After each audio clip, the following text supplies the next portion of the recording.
once again, game number 2 of our Champions Summer Grand Finals. KT Rolster down a game to SK Telecom.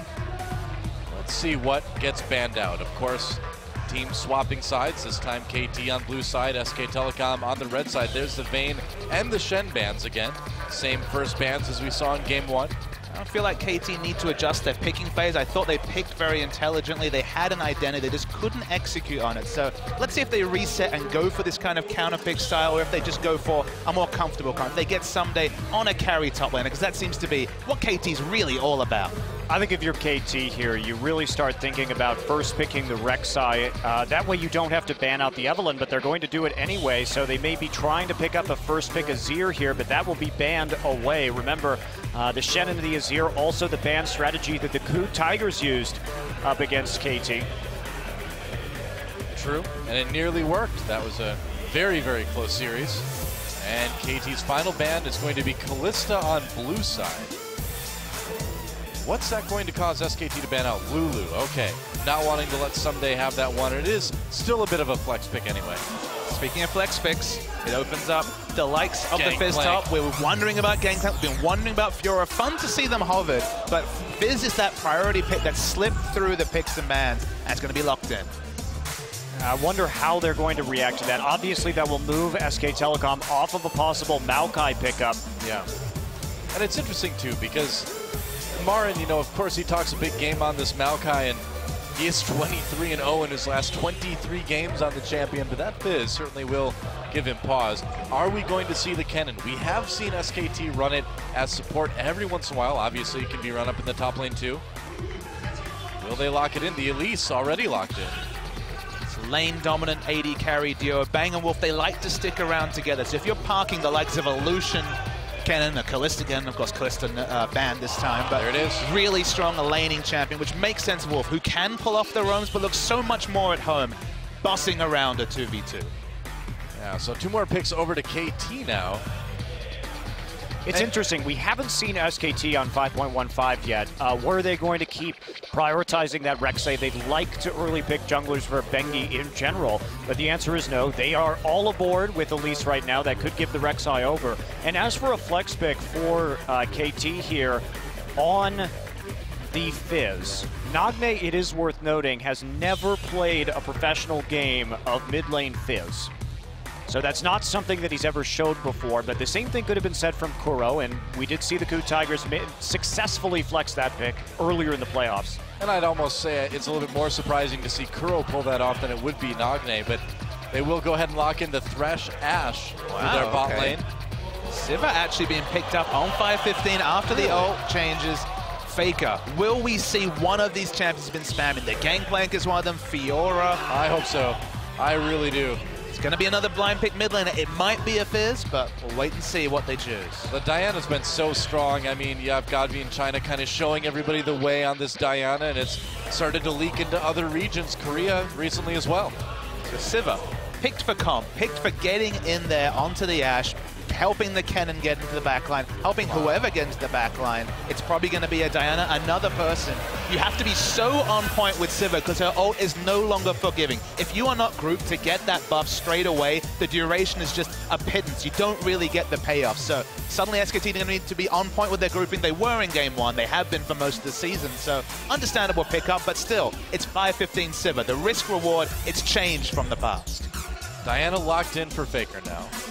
Final 2 picks over to KT. They're going to be just trying to dissuade the Victor pick here. That's what the Diana is partially here for. Take away the possibility that that comes in, because that has been a backup pick for Nagne in general. Now, I'm not sure what he wants to pick into this, because Nagne was the one who was picking up the Diana in the previous series, and they wanted to shut down too. KT successfully ran the Fizz-Diana combo for a 1-3-1 split push, and now that is no longer going to be available to them. Looks like it's going to be Rek'Sai Victor anyway. Nagne not afraid of playing into that Diana. It looks like, yep, locked in. Rek'Sai Victor. So what will the final pick for SKT be? Are you convinced that Kennen's going to the top lane? No, I guess not. Malphite locked in. Wow. You know, we have the Ku Tigers in the building right now. They're sitting right in front of us. They're the only team we've seen in Champions play that champion so far this season. pretty big. It's great against the Ashe, but you kind of need to group up to make that all work, right? Well, SKT has to group up. That's really the story here. This is a massive 5v5 combo composition, and they want to get into the back line, and it's going to work. Victor and Ashe going to have a very hard time dealing with a Diana Malphite engage with Sivir there, so KT pigeonholed a little bit. Someday I think is going to have to come up huge this game in terms of split pushing to get them the necessary lead. Think of the flanks as well. Double teleport and a cannon. Even Gorilla on the Ku Tigers showed what you can do with this cannon, even initiating from the support role. So Arrow, I mean, we said it about Bang, it was kind of shut down, but Arrow, his life is so precious this game. Yeah, Marin on that Malphite. You got this composition is almost like a Ku Tigers homage from SK Telecom, but it's really scary. Bengi back on that Elise again, of course. Had a lot of great cocoons last game score. We'll see how he can do on the Rex side. The Vi, not quite as inspiring. Faker on that Diana. First time we've seen him on the champion in a long, long time. Nagne on his very strong Victor, but it's going to be a rough laning matchup for him. Yeah, Diana does very well against Victor. Can even take a non-combat summoner in teleport and still have a wonderful time against the Victor. Bang Sivir versus Arrow's Ashe, of course, and then Wolf on Kennen versus Peekaboo's Thresh. And that is our lineup for game number 2, guys. KT trying to tie it up versus their rivals, SK Telecom. Let's get in the game and see if they can pull it off.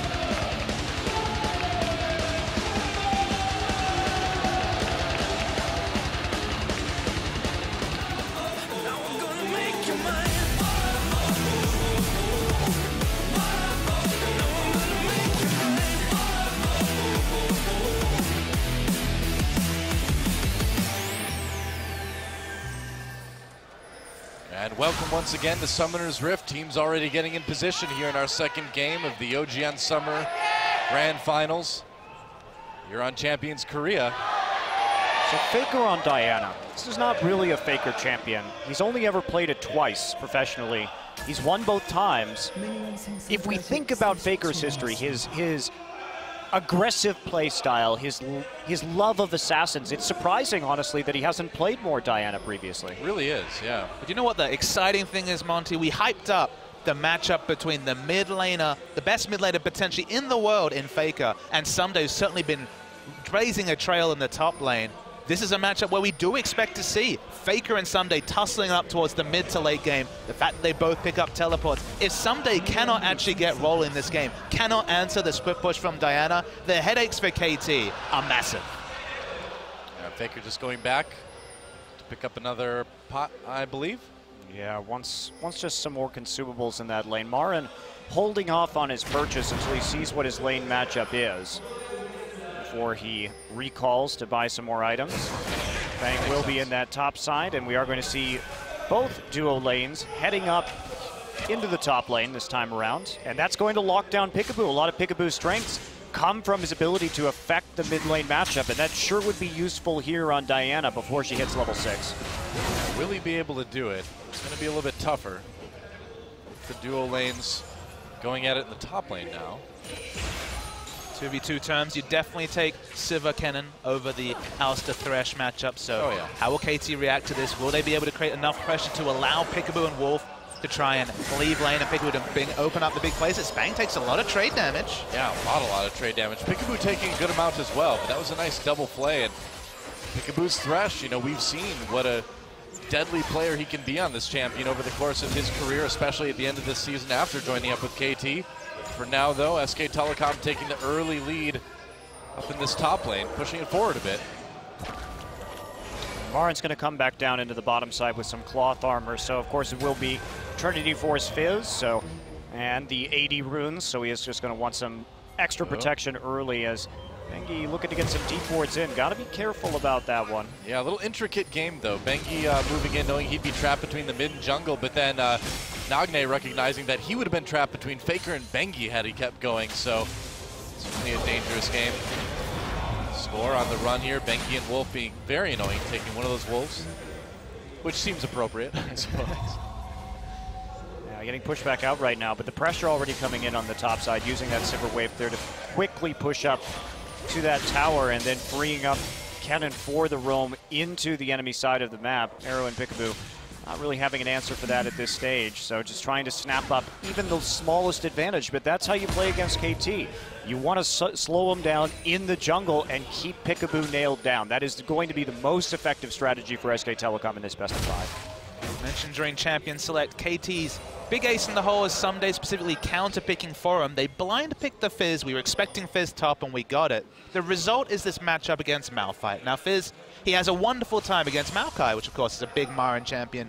The fortunes are certainly mixed against Shen. From what we've seen, Shen consistently can win that lane, even in terms of a 1v1 trade battle after a certain item cap. Now we see the Malphite matchup, which is a new one, but just given the identity, just given the tankiness, the fact that he can itemize for armor despite it being a Fizz and just a bit of health, it seems like it's going to be a pretty comfortable matchup for Marin, and someday he's got so much to deal with between the fact that it could be Victor or Malphite. Here we go. A little bit trouble score coming in for the gank. He's going to hit with the Prey Seeker. There's a flash knock up. Faker flash in the brush. Nice cocoon from Bengi.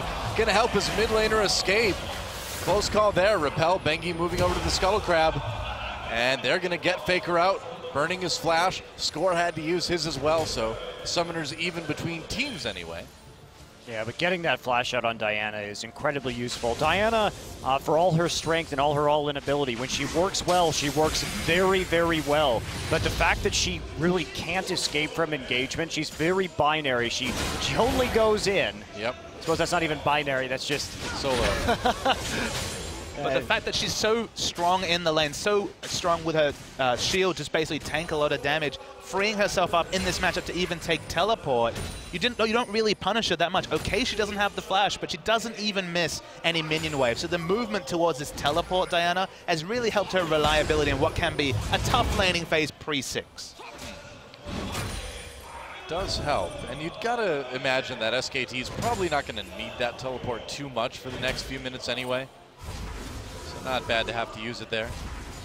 Marin just crushing it in terms of CS here in this lane. Someday opted into this matchup, but he sure is having a hard time farming. And Marin is level 6, Someday is not. Yeah, it looked like KT was maybe trying to set something up with Score down in the brush there, but as soon as they saw Bengi, they knew that wasn't going to work. They're also just trying to make sure he doesn't get dove here. Yeah, of course. So that's bit of a concern. We'll see how good Someday's dodging skills are. He is level 6 right now. Faker heading up into the top jungle. The concerns are map-wide, Monte Cristo.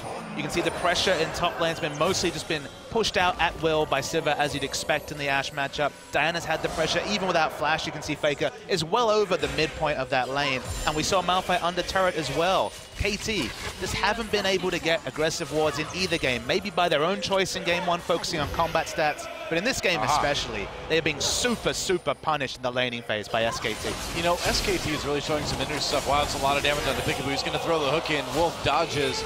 But SKT, they've had so many people leaving lane for just a moment, just to keep KT guessing. Bengi uses the opportunity to throw down a ward in the enemy jungle, and with Arrow and Peekaboo poked out like that, SKT can really kind of do whatever they want with this top jungle of KT Rolster. Need to be pushing out one lane, need to be applying pressure somewhere. That's what, of course, the draft mode opens up, is counter picks, is points of pressure. If a team is allowed to have pressure in all lanes and a strong skirmishing jungler, and at least the strongest definitely on this patch, you worry for KT. They're really just tunneling in on just a very, very late game situation, which with the double teleports is certainly not a reliable thing to opt into if you're KT. Well, you have to admire SK Telecom's draft, though, because it looks like Marin is very comfortable in this matchup. Remember that they banned out SK Telecom the Fizz in the first game. When they saw it picked first, they already had a plan. We're going to just last pick the Malphite into this. Malphite's been able just to ground slam in that lane and keep the Fizz at bay, keep a large CS advantage. And there's a ward there. Faker gets grabbed, no flash. He's in trouble now, trying to make something out of it. Here comes Wolf. Does he have level 6? No, not yet. Teleport coming in for SKT, but Faker getting low.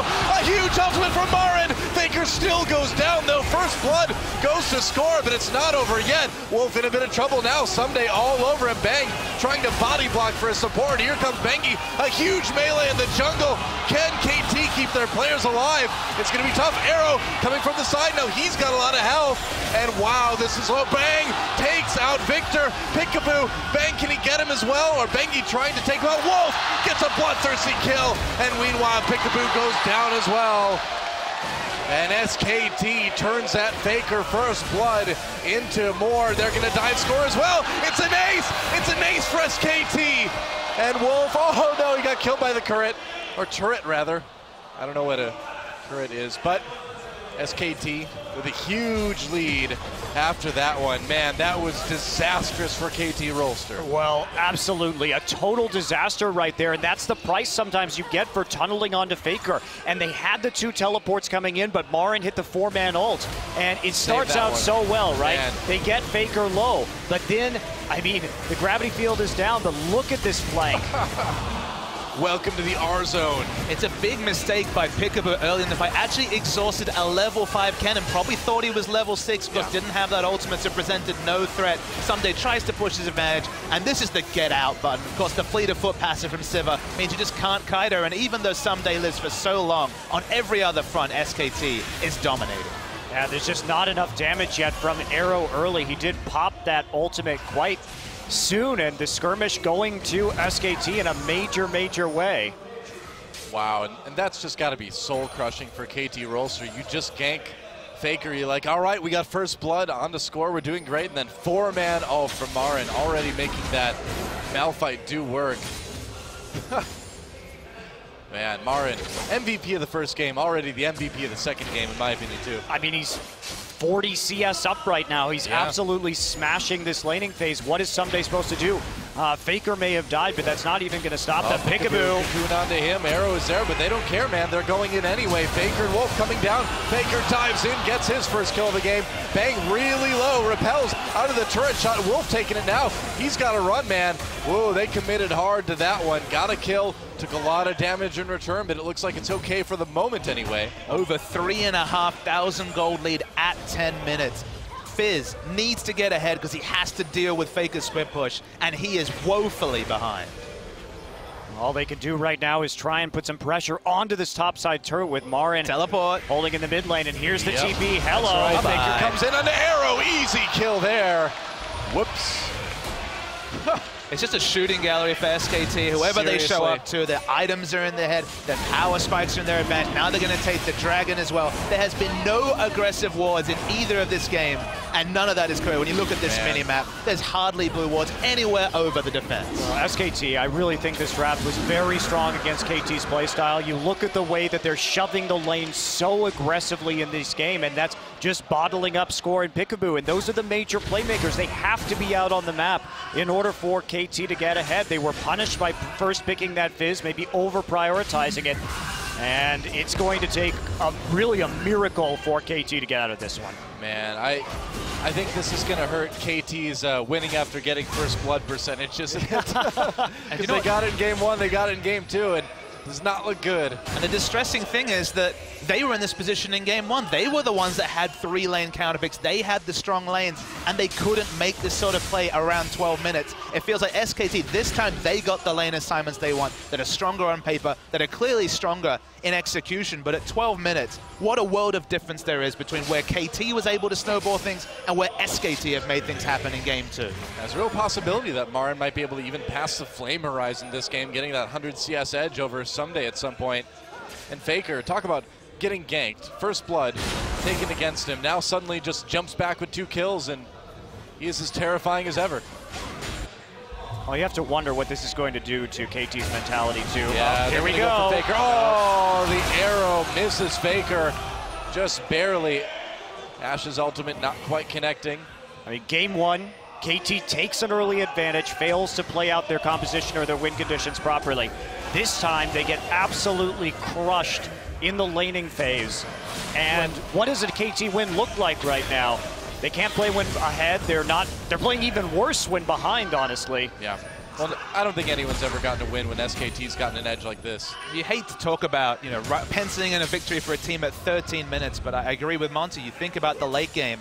There's no answer to Faker. There's no, I mean, even Marin is going to be able to split push against Someday. Someday is so far behind that if he doesn't pick up, you know, triple kill, quadra kill in the next 5 minutes and really get snowballed in items. The split push doesn't work. The team fights are certainly going to be an SKT's advantage. They have multiple ways to initiate. They can even flank with their support. Everything is in SKT's playbook. They can just choose which page to read this time. Yeah, you know, we've seen some pretty amazing comebacks this season overall, but if KT comes back in Game 2 here, this is going to be one of the biggest comebacks we've seen ever in Champions.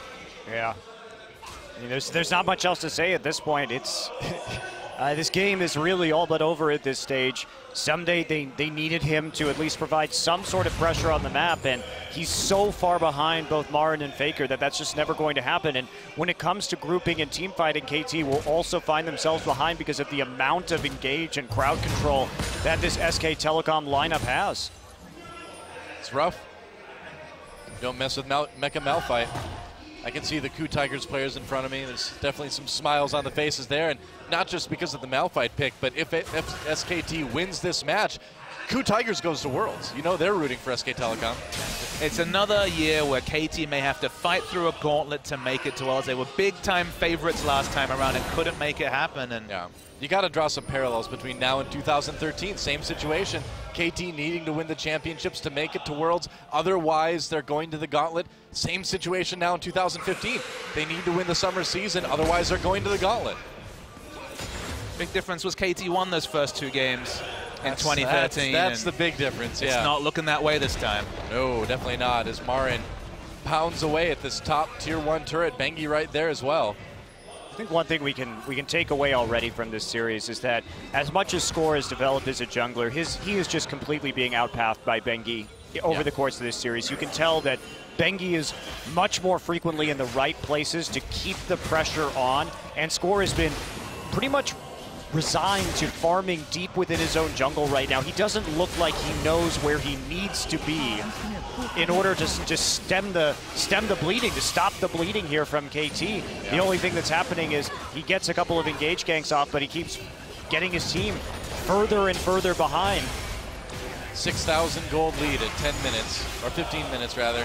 Haven't seen that one in a while. Oh, and Faker just finds Arrow again. You know when plays are happening like that the team mentality is kind of broken at this point, isn't it? Off screen, you can see Flash was used, Ultimate was used, no effect onto Faker. This Ashe is pretty vulnerable, and you know, it's been a long tradition in Korea to avoid AD carries that don't have escapes. Korea didn't like Jinx right away. Ashe, same way until recently, and this is why. It's things like this that make Korea not pick these kinds of AD carries.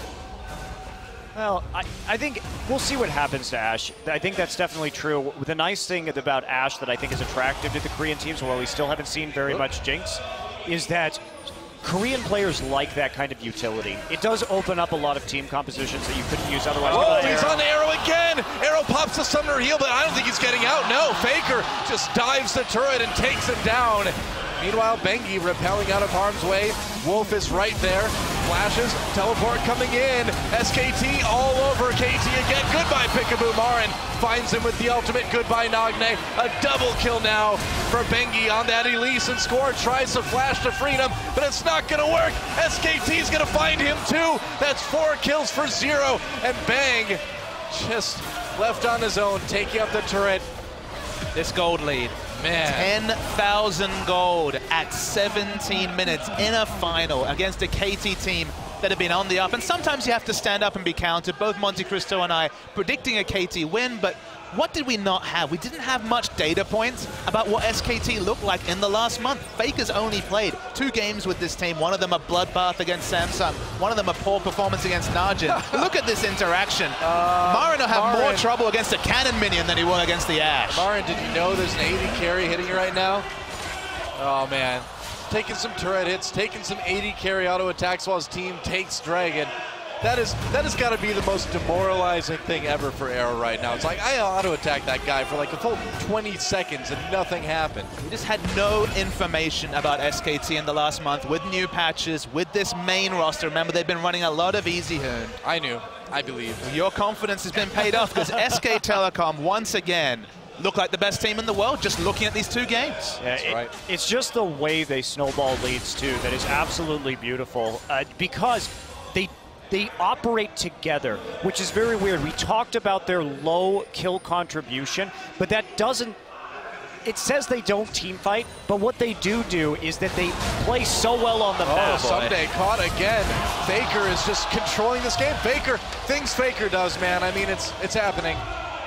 This is only his 3rd professional game on Diana. Faker's basically playing against intermediate bots when it comes to dealing with base stats, with dealing with anything. Everyone is a viable kill. Doesn't matter about turrets. Oh, you got too close to the mount. Will he kill him with Sunfire? Yeah. Oh. Cheese wheel for Sunfire. The victory. He's running in. Here we go. Burn him. Goodbye. You bet Mel fought to death. Wolf gets pulled in. Slicing Maelstrom gets popped by Nagne. There's a death for SK Telecom. Bengi in a little bit of trouble now. The hubris is real, but here comes Bang, doing some damage to Nagne, a lot of damage to Nagne actually, as he runs away now, pop that ultimate. Meanwhile, a kill for Someday, managed to find Bengi in the jungle. Meanwhile, Marin pushing towards that mid lane. Faker's coming in to cause some trouble. Yeah, does get slowed up by the box immediately upon porting in, so he wasn't able to make any kind of play off of that, but you see the pressure just keeps piling on. And a bit of a sloppy dive there from SK Telecom, disjointed. Wolf thinking he could get in there with the slicing Maelstrom after Faker was already retreating, but it really doesn't matter. Well, SKT with such a massive lead now, yeah, like you said, it doesn't matter. I mean, it's a bit odd to see, but I mean, you really don't need to play too carefully at this point, do you? I mean, who's going to kill the Malphite? Nobody. Yeah, certainly not Ashe. Who's going to answer the Diana split push? Nobody. Yep. Well, Faker's 1v1 pretty much everybody on KT at this point. He's 6-1-0, only dying in that first blood, and there's the Ku Tigers. They're like, go SKT, go! They really want SKT to win this one, because if they do, Ku Tigers go to Worlds just like that. It's kind of a similar situation back to 2013 again. SKT winning that championship, and that sent a Samsung Ozone, Samsung White in the audience to Worlds that year as well. Hopefully the Ku Tigers have a better performance. Hello. Oh, hello. Marin on top of Arrow again. Can he kill him? Yep. He is the ultimate. There's the Q stealing that movement speed. He's chasing Ashe down. Arrow uses a summoner heal. Peekaboo steals him out on the lantern, and then he goes forward to keep the Malphite away. They're going to pull him back in. Nagne's there with a lot of AP damage. Marin just goes, it's safer by the turret. Oh, I think Marin's going to die here. Whoa, by Rex. Oh, Nagne gets the kill there. Things are getting a bit silly, guys. Things are definitely getting a bit silly. Yeah. We see that SKT is starting to play very cavalierly. They have to be careful because this should be 100% a one game for them, but I wouldn't be giving KT any more windows back in. I certainly wouldn't be giving the Victor kills. Yes, that is probably the worst thing they could be doing right now because a 6-item Victor is scary no matter what. Again, very far cry from that even being a remote possibility. We only see the Hex score upgraded on Victor. He's not anywhere close to hitting a 6-item spike or anything like that. But his most impressive source of damage is a blasting wand at 21 minutes in the game. It's a nice ability power from the Hex core, but you're right. No need this large rod, no need this large rod item. And we still have to come back to the fact that Someday needs to deal with one of Marin and Faker and is still woefully inequipped to do that. All SKT needs to do is group up and just crush him in another team fight. Malphite's pretty good at that. About it. Yes, he is. Yeah, and there's nothing that's stopping SKT. If you're SKT right now, sure, the split push is working great, but why not just dive their turrets with a Malphite and a Kennen or the Sivir ult? Yeah. That is a very real possibility for you. So Kennen has a Medjais. Yep. Why not? As you do. As you do. With the all-in. Oh, Faker finds Someday. Can he finish him off? Not a lot of vision there for SKT at the moment, and that will scare him away for now. So I guess you could say maybe some of the gold's being spent inefficiently, but when it's 10,000, it's the least of the problems for SKT is the Medjais. That's true. At least they've got Bengi on that champion. No, nobody? All right. Nope. Wow. Baron time. Two co-casters, double the shame. It is Baron time for SK Telecom. They know they can force a fight here. Well, why Marin not just keep takes split pushing? He's got the Sunfire just to continue. Yeah, why not? Pushing that down. And starting to move up. Doesn't have to use the teleport if he doesn't need to. There's the Baron coming in. Oh, Yeah. nope, they're not going for it. Want to play a game, guys? How many auto attacks does it take an Ashe without an Infinity Edge to kill a Frozen Heart, Sunfire, Kate, Malphite? Probably a lot. I'm not good at math, you know that. I'm just going to say a lot. I'd say 40. I think it's more than that. Marin and Faker coming in. They could find Peekaboo. Peekaboo pops the box right away. And Marin just throws a Q at him. They've got the, they don't have the Baron. They turned off of it, but they've certainly still got the pressure on the lanes right now. Grab onto Faker. Arrow hits Bengi. Faker hops away. There's a Cocoon on the score. Score could be in a bit of trouble as Marin comes in from the back lines. He's all over Arrow. Arrow trying to get back to his base. Can't do it. Sunfire Cape takes him off. Meanwhile, Someday over the wall gets a kill onto Kennen, but it's all SKT right now. 3 for 1 already as Nagne gets hit with another Cocoon. Marin pulled in by Peekaboo's death sentence. Here comes Bang though. Oh, Nagne takes out Bengi. Got a bit too close to the death ray there, and Marin grabbed in. There's a bloodthirsty support right there. Kill the Maokai. Maybe it's going to take Arrow a couple thousand auto attacks, but Thresh can handle it. He's got it. With the help of the base turret, I guess he can successfully take out the Malphite and gets his flash too. Marin tried to flash over that base wall. Yeah. Not going to help too much. Well, again, the silliness continues. SKT certainly not playing the most methodical closeout we've ever seen. But I think this is all part of the plan. A best of 5. You can win a game like this and demoralize your opponent being 2 games down. That is perhaps more powerful than just closing it out quickly. We get insight into the mindset of KT. They could have surrendered at 20, but it's probably smart to keep playing out. Maybe you never know. Maybe most of your team discussion is dominated by what should we change in Game 3 rather than what is necessarily happening here. Because SKT, they've let lesser teams do this. And remember the Samsung series where they let Crown get massive on Yasuo when they could have finished the game. They'll still most likely finish it out, but they are giving more and more rope to KT. And maybe even more crucially, more and more time to dissect what KT need to do to get back in this series in later games. Yeah, I don't think you surrender during a grand finals. Might as well play it out. You never know. I mean, you kind of do know. Arrow still has no Infinity Edge here. There it is. 25 minutes. Got it, finally.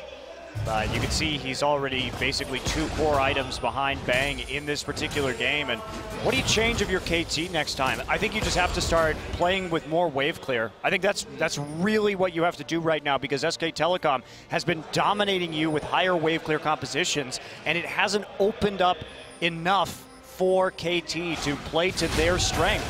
And they've just been totally shut down. Cocoon on the score. Marin in position, gets grabbed by Peekaboo yet again. Peekaboo also delivers score to safety with that lantern. Peekaboo's really been making plays. Oh, Faker, here's the duel. Nagne there as well, but SKT bringing in a couple more members to help the kill happen. Faker picks that one up.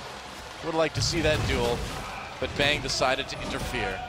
Well, Faker takes no damage from the Victor, as it seems. Yeah, he dropped the Chaos Storm right on him, and it barely did anything. Marin is just on split push duty with his spiky fists, hammering away at this turret. 14,000 gold lead. SK Telecom with Nagne out of the way feels a lot more comfortable going after this Baron. They can always turn and fight as well. And they may have to. There goes KT running away immediately. Box use teleport coming from Marin over the wall. A nice 2-man unstoppable force, and he is looking like just that as SKT taking apart KT right now. Someday on the run already. There's a kill for Bang. Wolf exhausted, but still going after score. Bangy and Someday dueling in the jungle. That's not supposed to happen. Arrow coming in though. There's the repel as Faker comes back in. Bang low, and Faker finds Arrow. Bangy will live. Faker just destroying everyone. 8-1-4 on that Diana already, and he's got the Zhonya's hourglass at this point. He's not worried about anything. Okay, now it's time for Barry. What do you say? I mean, SK Telecom just absolutely dominating this best of 5 so far. I mean, I hope that KT can make this a series. You know, there are parallels already to what we saw way back KT in... teleporting in. They're going to go after Marin. Marin throws the Q back at Nagne. Marin a lot of trouble. Faker goes in. He's trying to be a hero here. Bang only at half health. Nagne still going to go down. And here comes Wolf with that slicing Maelstrom. Didn't quite catch Someday, but at least they're able to disengage.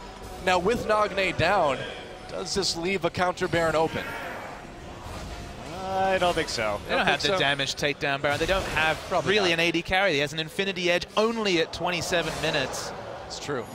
It's just No real way to pressure that objective for your KT. Now you asked the question, is just basically walking in 2v5, 3v5, 1v5 to stop the Baron worth it?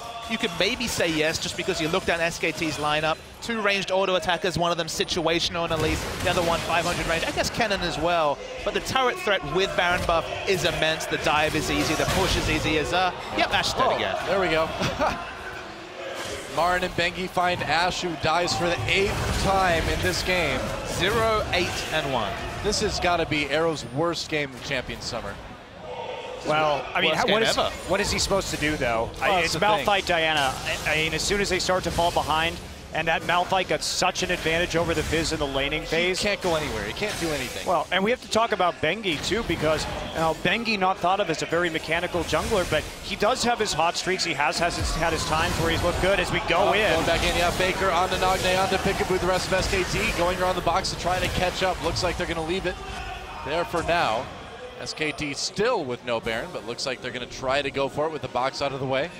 But Bengi, back to Bengi, he has hit nearly every cocoon tonight. Yeah. He has been really spot on with that ability in a way that I haven't actually seen from Bengi in quite some time. He always used to be an Elise player, but this level of skill shot accuracy, a desperation attempt to steal from score didn't go through, and SKT with Baron now looking to close this one out. And I mean, you're right about Bengi. People oftentimes talk about how he's not this mechanical jungler, but he's shown from time to time that he really can put together very solid mechanical performances, and this is definitely one of them. And he's weird because it's not game to game. He's really streaky in that way. He can go on long for a couple months looking very mechanically good and then just fall right back down into just missing every skill shot. But tonight's been very good. It's been fun watching the reinvention of players like Clearlove, like Bengi, who can play mechanical champions, just maybe are not known for them as the push with the Baron buff especially. Yeah, so easy for SKT to just blow through that. They can score with another cocoon.